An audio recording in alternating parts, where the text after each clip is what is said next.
What's going on, folks? It's Rick here. I'm back with another video, and I'm here to review the Spigen liquid crystal case for the Galaxy S8. So real quick, you could pick up this case on Amazon or from the Spigen website themselves. I'll leave a link in the description below of where you can pick this up. I paid about $12, I think, for this case, and again, a link will be down below if you're interested in picking up this case. So this is the liquid crystal case. This is a case that I purchased for my wife. The reason being, my wife likes a very thin, minimal case on her phone. She likes the clear TPU just like I do, but she doesn't want to feel like she has a bulky case on her phone. I prefer the ultra hybrid case, but this is a case that she likes. So without further ado, let's unbox it. Spigen doesn't really have much in regards to branding on their boxes anymore. I just have a green logo that they're a green company and the Spigen branding on the front. Okay, let's file this to the side. Okay, so this is something new that I've been seeing with Spigen cases lately. They're putting directions in which they typically didn't have. So let's take a look at this. So this is a first for me. They're leaving a wet wipe in here, and they're saying in situations of stains, obviously clean off the case with a wet wipe. Now, I think that's pretty self-obvious or self-evident that if you have a stain on your case, you're gonna wipe it down. But I don't know, maybe they have issues with a lot of people returning cases because there's marks or scuffs on it. So maybe this is one way for them to have more people stay with their case and not return it. Let's move that to the side. So again, like I mentioned, this is a thin TPU type of case. You can feel over here, it has a bit of a feeling to it, a different feeling, a different texture to it over here.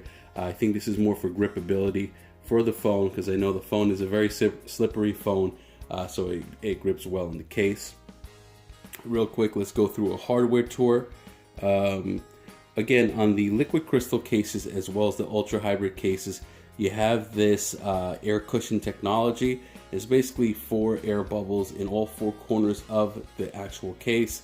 Most of the time when you're gonna drop your phone, it drops on an angle just like so, and this will prevent it from actually shattering the phone. So some added protection over there as well. On the bottom right here, you have your 3.5mm headphone jack. You have your USB Type-C port. You have your microphone cutout and your mono speaker cutout as well. On this side here, you're gonna have your power button. Up top is just a cutout for your microphone. Over here you have your volume up and down buttons, as well as your Bixby button, and some Spigen branding, I think. Yeah, some faint Spigen branding right here on the side. And on the back you have one big cutout to hold your fingerprint scanner, your camera, and your heart rate sensor / flash as well. Alright, so let's slap this on the phone.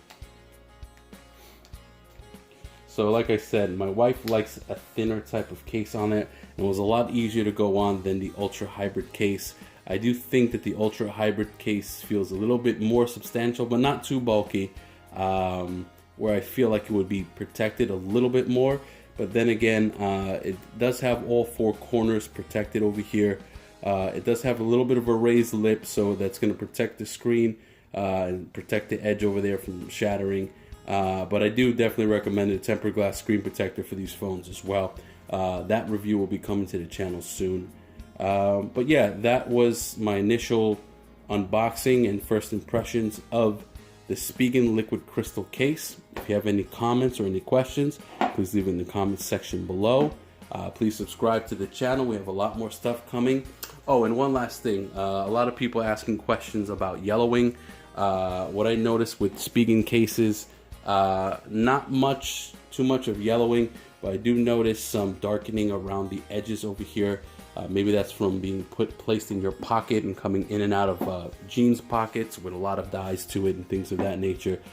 So that might happen after a 6 or 7 month time period. But again, you have to really understand what you're buying. You're spending 10 to 15 bucks for a case. If it lasts 6 months, I think you're getting your money's worth. if you're that OCD and you don't like that, or you need it to be crystal clear at all times, just pick up another one. For that kind of price, it shouldn't be a major issue to pick up another case. Most people will probably stick with this phone for a year, so to spend 20 bucks on 2 cases within a year, I think you got your money's worth. So that's about it. All right, guys, I'll see you in the next.